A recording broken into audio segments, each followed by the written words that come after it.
One of the highest leverage things that I can do is coming up with banger ideas. The idea is everything. We have a reputation of other people copying us, but that requires us to stay ahead, which requires ideation is a majority of what we do.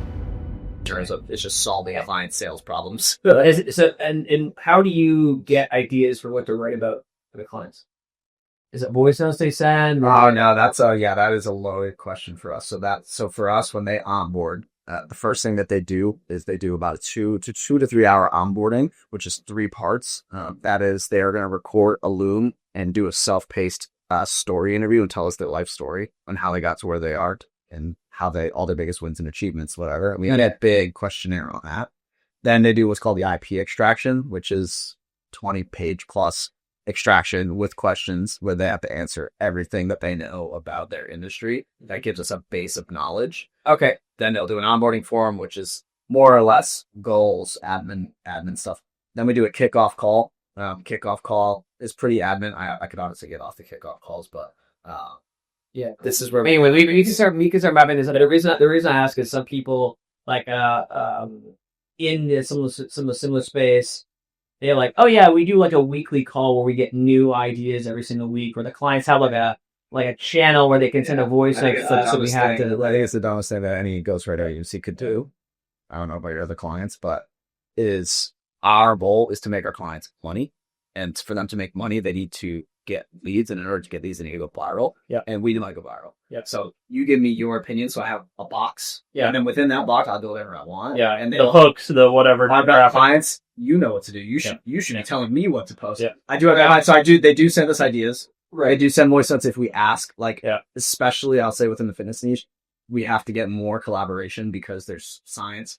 And you can get misinformation that's community. Yeah, you don't want to reply something like. But for the most part, if you do this, you will get 20 pounds of muscle. We sit down for an hour as a full creative department every week to talk content, and on top of that, my creative director sits down with the writing teams every day to come up with ideas. And we also have sweat files. We have idea dust. So for the most part, unless it's like science based, there's no need for like an ongoing content calls. Yeah, we have clients. It's a range. Honestly, it's personal preference. We have clients who don't even have the app logged in on their phone, and they make $100K a month. And we have clients who want to be involved. Yeah, I really tell them it's their discretion.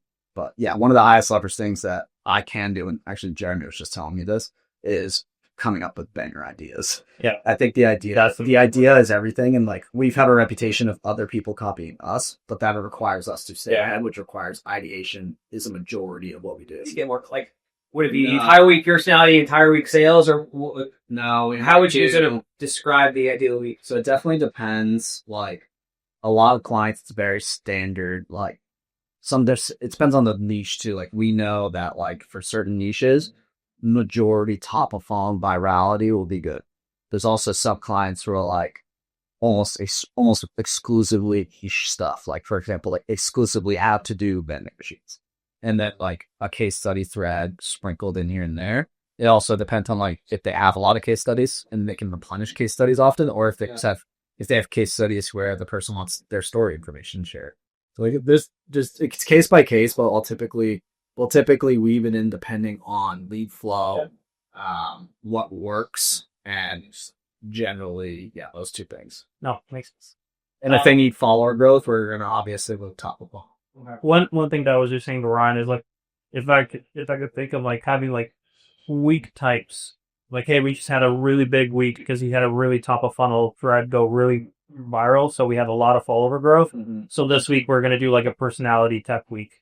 Where it's like very kind of personality, like get to know us, like more story based, like basically figuring out that we have like week types that we could do that are like general themes. That are like, oh yeah, this week is gonna be like social proof heavy week, or like this type of week, right? It might never be. I don't think we'll ever get not in the foreseeable future week type, just because so much of our posting is dependent on what's trending and like what's working that week. Yes. It's like each week is like fun stuff. I can't fucking predict 2 weeks from now. Yeah, right now. Of course. Like, I didn't know. Elon tweeted that he's on Joe Rogan's podcast literally this morning. Yeah. That can throw a wrench in all of next week's plans. Yeah. He might talk about fucking vending machines on it. He might talk about climbing. So I don't know yet. Yeah. So I think in general, our weekly innovation session will typically like slide the scale a little bit. I'm like, oh, add social proof to this person, Yep. go super top pump for this person, let's etc. Do your clients mostly sell like info? Exclusively. Exclusive. Oh, well, like one client is like kind of, it's a biz op, but it's more like an algorithm, classic trading algorithm. But yeah, we work specifically in the info industry right now, more or less. Some of them are coaching, some of them are like the Dumfries stuff, some of them are algorithms. But maybe it's like if you were advising people or thinking about strategy, it would be like a text box. Like, hey, write some more case studies. Also, the Rogan thing is coming out Thursday. Think about this. Like maybe when someone goes to like, yeah, like they click, like if the writer had like a writer view, it's just like, there's a note, like sticky. It's a client bubble. Yeah. Like, hey, watch out for this. Yeah. Or like in the Slack campus, there's like not like action items, but notes for the week. And they're added there manually by me during my calls with the clients and during the innovation sessions. Like something like that. Yeah, it can be helpful. Yeah.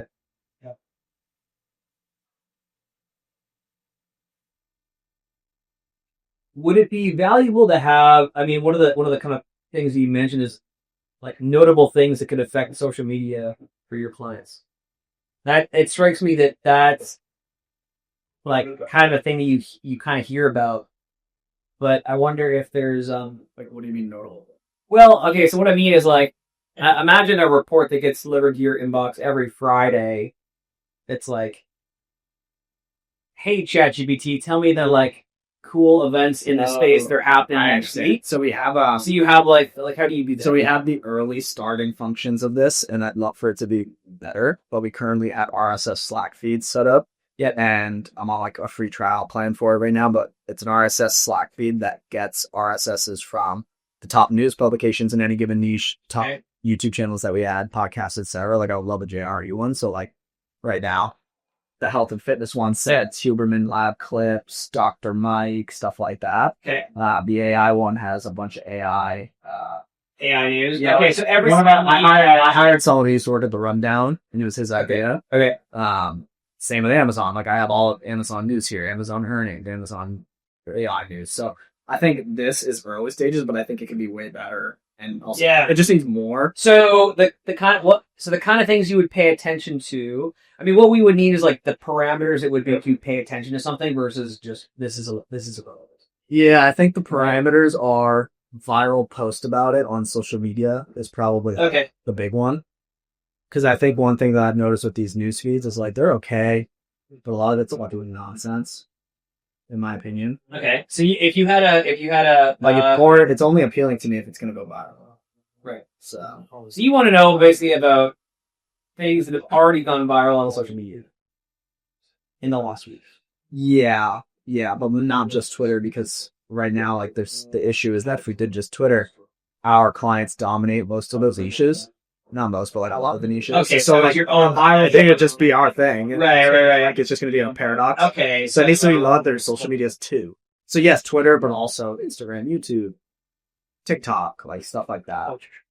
If somebody gets 100,000 views on a Twitter thread, that might be good if they're used to getting 10 views. Yeah, they're used to getting a million views. Like an outlier. So like I think there needs to be a lot more deeper parameters. Like 1 of 10, but for posts. I would like a 1 of 10 for 1 of 10 for social media type thing built in. Yeah, but also on top of not just 1 of 10, because nothing Elon Musk posts is a 1 of 10, but it could still be trending. So it's got to be nuanced. That's true. Yeah, that was the problem that I had. Yeah, from doing it myself with the RSS.